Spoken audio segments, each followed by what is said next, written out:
So much for joining us for On the Record. I'm Lena Tillett.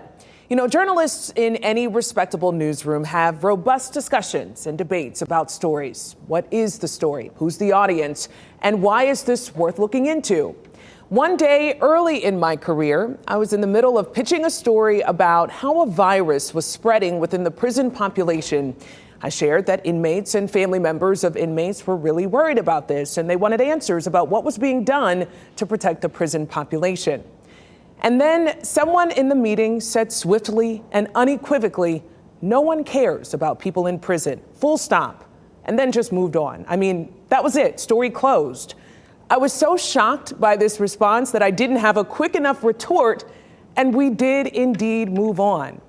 People who are former inmates feel this stigma every day. No matter what sort of community resources or connection we have, I walk out of prison and I still feel like inmate is written across my forehead. Offender is written across my forehead. And that just takes time and intentional work on ourselves. That's Megan Peavy. You're going to hear much more of her remarkable story in a bit. In our country, roughly 2 million Americans are incarcerated at a given time. We have the highest incarceration rate in the world, according to the Prison Policy Initiative. And for women, the incarceration rate has grown at twice the pace of men's in recent decades. So chances are you do know someone who was once in prison for whatever reason and had to or is now re-entering society. A nonprofit called Arise Collective, based in Wake County, wants the reintegration of women inmates into our communities to be successful. One of the biggest supporters of this group and others like it comes from an unlikely place. First Lady Anna Stein, wife of Governor Josh Stein, who's been lending her voice to the topic of reentry in a number of ways, including on the state's Joint Reentry Council. You'll see my interview with First Lady Stein tonight, but first, I want to go back to Megan Peavy. She is now a senior care coordinator at Arise Collective and a shining example to many women desperate for hope. There was a time, though, when Megan didn't even know she'd make it out of her 20s. We are so much more than the things that we have done, and we are so much more than the worst decision that we have ever made in our lives. Meeting Megan Peavy today, polished, smart, it's hard to fathom how a decade ago her life was spiraling out of control. Peavy told me she started using heroin as a teenager in Wake County, and from there, her addiction led the way, not her humanity. So I started using heroin in, I want to say 2012 or 2013, and it was very quick after using one time that I knew that it was going to kill me or everything in my life would change. And it wasn't maybe 9 months later that I was floating around from house to house, a friend's couch. And I ended up about a mile from my dad's house where I grew up, and the house that we lived in when I was a kid. And I just went over there one day and the door was unlocked and I saw an opportunity. And I was sick, right? I didn't feel good. And so I didn't think about consequences. I didn't think about the impact that would have. I was incarcerated for felony breaking and entering, larceny after breaking and entering, obtaining property under false pretense, and possession of a controlled substance on government property. And what I did was I broke into my dad's house and stole a blank check and some money. And the only way that he knew how to help me was to call the police. She'd been in and out of the Wake County jail system for years, but this time she was going to prison in North Carolina. She served a year and then was released for good behavior, but she says she wasn't ready. What was that like, being rearrested? Relief. I had been on probation and parole for a really long time, and I knew I wasn't ready, and I knew I didn't want to do well. And so at least going back and doing my 9 months post-release, I knew after this time, I won't be on probation and parole. The next time she got out, Peavy says she still used drugs for a year and a half. And then she met a series of angels in the form of peer support specialists who changed her life. From groups like NC Harm Reduction Coalition, Oxford House, Healing Transitions, and Southlight. It wasn't you have to stay sober we want you to go to treatment. It was just, we want you to be alive. We want to show up for you in whatever capacity you will let us show up for you. And then it was a few months after that I decided that I wanted to do something different, and it just got really bad. And one of the peer support specialists on the rapid responder team worked really hard at building a relationship with me. I wasn't very easy to talk to, and I wasn't very nice. And so she was very patient with me and very kind. And she connected me with resources. And so she asked me what I wanted to do, and I wasn't really sure. And she told me what was available. And so she helped me get into, when I was ready, she helped me get into an Oxford house. She gave me a list of numbers to call and sat with me while I called and scheduled interviews. She got me an appointment for an intake at Morse Clinic and sat with me for 6 hours of that appointment. She got me enrolled in substance abuse intensive outpatient treatment at Southlight, which was classes 3 hours a day, 3 days a week. She took me to meetings and engaged in a recovery community with me that I had been disconnected from for so long. She showed up for me and taught me how to go to the grocery store. It had been so long since I just shopped for groceries or paid a phone bill or went to work and applied for a position, doing anything, that I just didn't know how to navigate the world. And so she walked beside me while I figured it out and showed me what she did, and absolutely 100% saved my life. So what I love about what I do and why I'm passionate about it is because we don't get to define success. So a lot of people would have looked at me when I first got sober, or when I was trying to get sober, or when I was in and out of prison, and said that I wasn't going to be successful because I went back, right? Because of my experiences, I know that when a woman comes to us, to Arise Collective, she may not be ready to stay sober. She may not be ready to engage in programming. She may not be ready to do anything different with her life. The most important thing that we can do is to create a connection and a safe space for her. So I define success in my role as not if she doesn't go back to prison, not if she stays sober, but if when her world falls apart, if she feels comfortable calling me. And that's what my peer support specialist did for me. Today, PV is 6 years sober, has a great relationship with her family, and now in the position of angel for countless other women. She's a peer support specialist and senior care coordinator with the Wake County organization Arise Collective. The nonprofit, which just opened another location in Cary last week, offers critical services, including housing, to help women stay out of prison. We provide housing and wraparound holistic services to women coming home from incarceration, from everything from hygiene, healthcare, access to clothes, to food, to a cell phone, to transportation, to dental, employment supports, financial literacy, care coordination. And so you have someone navigating these systems of care with you. We have programming at the Arise Collective Center Monday, Tuesday, and Wednesday that navigates emotional health and behavioral health. We do CBT, DBT therapies with the ladies. We have recovery programming, financial literacy programming. We do RAP classes, which is wellness recovery action plans with the participants. The stakes are high. 3 in 10 women in North Carolina return to prison within the first 3 years after release. And 80% of so-called justice-involved women are mothers. 60% have minor children. Arise seeks to repair that sacred relationship. It is incredibly challenging to have been separated from your children and to get out and sometimes have a choice of going back to that environment, of going back and being mom, and then taking some time to get your feet on the ground and build your foundation, to deal with that guilt and that shame and navigating those relationships. And so what we have done since opening the Arise Center and since merging with Match is to create a curriculum around it where we have a space to talk about that, where we have the tools for parenting classes. I have found, even as a journalist, an incredible lack of empathy for former inmates and people who've been incarcerated. And I wonder what your message would be to someone about why they should invest in groups like Arise or support the mission of groups like Arise. What that would also be investing in their community by investing in you. If everyone on this planet was judged by the worst day of their lives, it would not be a beautiful place to be. And what I would say is that most people don't look at me and see the things that I have been through.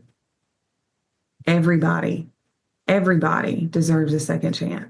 And as long as we are alive and have hope and faith and creating change, anything is possible for the participants of this program. And it is an underserved, misunderstood population that is complex and incredibly difficult to try to navigate when we don't have people with lived experience at the table. Everybody knows someone or has met someone who has been justice involved or justice impacted. And it's the same thing with substance disorder, mental health. But we've got to be able to have these conversations and talk about these things. We are here. Formerly incarcerated individuals are going to school and being parents and changing their lives and are showing up in positions of power all over the world. And people in positions of power are showing up for them. First Lady Anna Stein attended the ribbon cutting, speaking right after Megan. If you would have asked me 6 years ago what my life would have looked like, it would not have been speaking in front of the First Lady, and it would not have been at all being a part of this work and this mission. It's very humbling. It's a very humbling thing and an honor. It truly is an honor. It was an honor to speak to Megan. Thanks again. Coming up, my interview with First Lady of North Carolina, Anna Stein, on her choice to support women getting out of prison.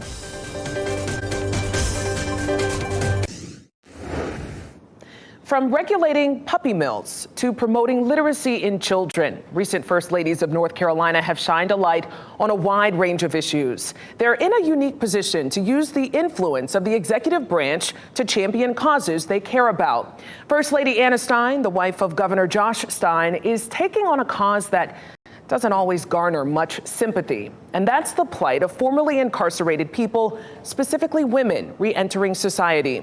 I'm honored to be joined now by First Lady Anna Stein to talk about this issue and more. Thank you so much for joining me. Oh, thank you, Lena. So I do want to mention that you are a lawyer by trade and you worked at the State Department of Health and Human Services for many years in various roles. But of course, you've been in the role of First Lady for more than 100 days now. And I have to ask, why this cause? Why is it important to support former inmates getting back into society, particularly women? Right. So in my role at the Division of Public Health, I was on the opioid overdose prevention team. And so I've spent the last 10 or so years working on issues of substance use disorder. And many people with substance use disorder are incarcerated. And so I came to learn about the plight of people coming out of incarceration, the stigma that exists for people coming out of incarceration, how hard it is for people to get a house, get housing, find a job. And, it makes me think, if you can't find housing or get a job, what are your chances of being successful once you leave prison?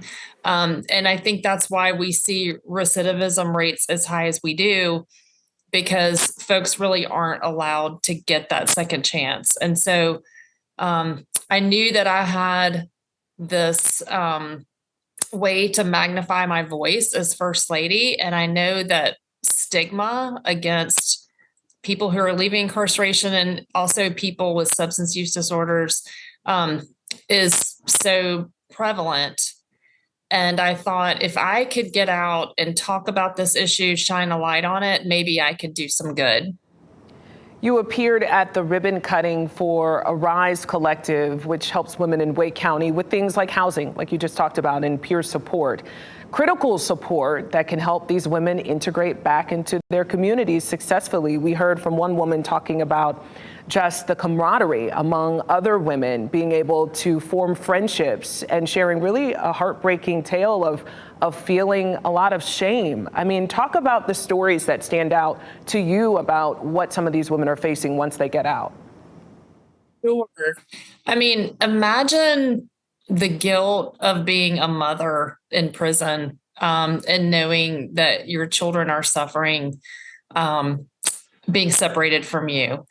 That has got to be really hard to deal with, and no one could really understand it except for other mothers who have been incarcerated, right? So what I love about Arise is that there's so many peer support people there that have actually lived through that experience. And so it helps destigmatize the experience of being incarcerated so people don't feel so alone. And then they also serve as a great role model of, this is what I've been able to do since I've left prison, and let me help you find a pathway for what you want to do. Let's figure out who you are and where you want to go. When we toured the inside of the housing there was a room for mothers and their children. I mean, how key is that? I am really interested in initiatives to allow children to visit their parents while they're in prison, and to maintain that relationship of children with their parents who are in prison. And the match program that has now been incorporated into the Arise Collective does just that. And they use volunteers to go into the women's prison and supervise visits between children and their mothers. And they're always looking for volunteers, by the way, if anyone wants to volunteer. But what a wonderful program, because think of how traumatic that is for the children who don't get to see their mother, and to have that opportunity to play with your mom in a pretty room with books and toys and a safe environment. I mean, that's going to do a lot to help heal the trauma, hopefully, of having a parent who's away from you. Yeah, and baby steps to repairing that relationship. Yeah. So you mentioned recidivism. Of course, that's the main fear with this, right? Folks committing crimes again. And that's a public safety issue as well. What do you see right now in your vast experience at DHHS as the main reasons for recidivism? I really do think a lack of housing for people leaving prison is a major issue in not being able to get your life back on track. We know that housing is an issue in our state for people who are not coming out of prison, right? So I've definitely heard stories of people who are formerly incarcerated saying, no one will rent to me. Like, I even have a job, I can pay my rent, and I can't get anyone to rent to me. So I think that there's just really big barriers. I mean, there are folks who are not easily able to get a job. There's also lack of transportation. I heard that from Arise, that transportation is a really big issue. It's hard to get a job when you don't have transportation. And then think of our rural areas in the state that don't have public transit. People might not have a driver's license when they get out of prison. So there are just some really serious barriers to getting your life back together. And I really think that has got to be a big driver for recidivism. All right, much more from my interview with the First Lady coming up. You are also using your time. I was talking about some of the causes you're deciding to champion. You're shining a light on people also suffering from addiction and mental illness. I can imagine when we're talking about the prison population, there's a whole lot of overlap there. And I think about the office of the governor and then your role as First Lady. I mean, these are tough topics. Why you? Why do you want to shine your light on something that can be, kind of, as I say, people view these folks harshly. Why decide to take this on? Absolutely. I don't know. I mean, I do know, but I have always wanted to help people that are on the margins, people that are having a tough go of it. I feel like in this position, this kind of elevated position, that if I take the time to reach out to people who others might see as in a lower position, right? But if I elevate them, shake their hand, hear what they have to say, spend time advocating for them, I hope that as First Lady, it will be that much more impactful, that I can have that voice to elevate their positions. So it really is a labor of love. And I think that I really do like a challenge. Well, let's talk about another major challenge for North Carolina. This is something I think we can all get behind, and that's the recovery efforts in Western North Carolina. That's something else that you're focusing on, specifically trying to get tourism back to that part of the state. Before we let you go, I mean, what's something that you want folks to know about that part of the state and the need to get people there? Right. So, yeah, I have these heavier issues that I'm working on, but I'm also trying to promote tourism in North Carolina, and particularly tourism in our rural areas, and particularly tourism in Western North Carolina after Hurricane Helene. So what I want people to know is that the vast majority of Western North Carolina is open for business, and that all of us who live in other parts of the state and people in other states, the biggest thing they can do to support Western North Carolina is to go visit and spend their tourist dollars, go stay in a hotel, go eat at restaurants, go to go to the shops and do your Christmas shopping there early. That's the way all of us can support Western North Carolina right now. First Lady Anna Stein, thank you so much for your time. Oh, thank you so much for having me. If you would like to learn more information about Arise Collective, which we've been talking so much about tonight, their website is here on the screen. Other similar groups helping with reentry, successful reentry, we should say, and drug abuse treatment include NC Harm Reduction Coalition, Oxford House, Healing Transitions, and Southlight. All incredible organizations. Please look those up. I did want to end tonight, though, with a moment of hope. There was a lot of hope in our conversation tonight as well, but it's not often that hundreds of millions of people around the world are glued to one event that happened this week with the election of a new pope for the Catholic Church. The man chosen, to nearly everyone's surprise, Chicago native Robert Prevost. He's taken the name Leo XIV. Theologians telling us that decision in itself is significant because Leo XIII was the first social justice pope. What an incredible emotional scene there in the Vatican. Thank you so much for joining us. Have a great night.